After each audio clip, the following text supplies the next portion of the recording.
It is officially cross-country season, and whether or not you realize it, that is when the best distance runners in the nation go out there and prove it. At the high school level, winning a state championship is a big deal, but an even bigger deal is winning a major invitational event, and there are only a few of those on the calendar, which is why I had to pay attention to the Woodbridge Cross Country meet out in California, because I'm the guy who does the high school national rankings.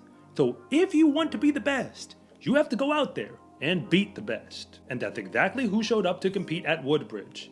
The girls lit up the course, with 3 of them breaking the old high school national record in the 3 mile. But the boys race definitely did not disappoint. As far as I'm concerned, 5 of them distanced themselves from the field, literally, as the only ones to break the 13:45 barrier in the 3 mile. And to be real with you, all but one of them simply validated their status as one of the fastest high school boys in the entire nation. Tavon Kitchen ended up finishing 5th, behind one of the best distance running fields to ever be assembled in a non-national championship meet. He entered the season as a legitimate 5-star recruit on the SCA national list. Remember, there were only about 40 of them across all the track and field events in any given recruiting class. And the boy who beat him out for 4th is Caden Leonard, who is only the #1 distance recruit for the class of 2026 entering this season. The only wild card to finish in the top 5 is Max Thurvey Skinner out of Idaho. He was a low 4-star recruit entering this season, but ran a huge PR in order to finish 3rd in that race. Every year, a few high school seniors break out as top-level recruits who entered the season as just low 4-stars, and apparently, he is looking to be one of them.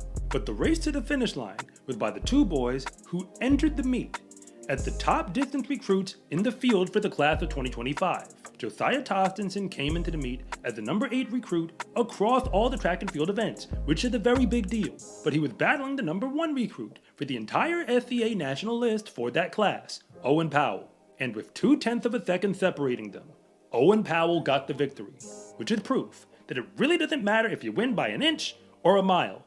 A win is still a win. However, this race is teaching us way more than most people realize, because more than 100 boys at Woodbridge ran what would have been low 4-star level recruit times in the 3 mile.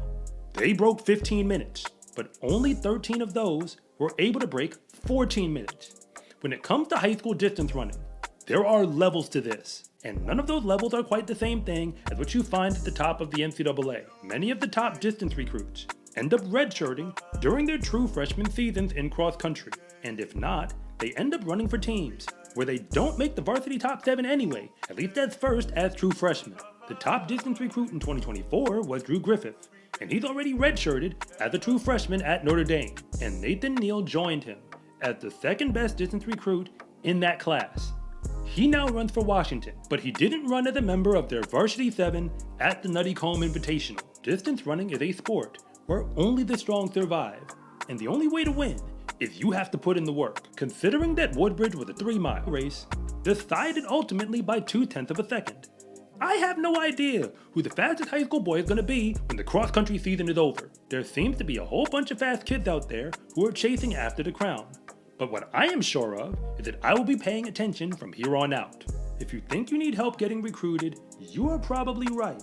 On SCArecruiting.com, you can get a ton of resources, like my free recruiting guide, detailed videos, online courses, and much more. And if nothing else, and you just really want to see more content like this, it is always greatly appreciated if you would please like and subscribe.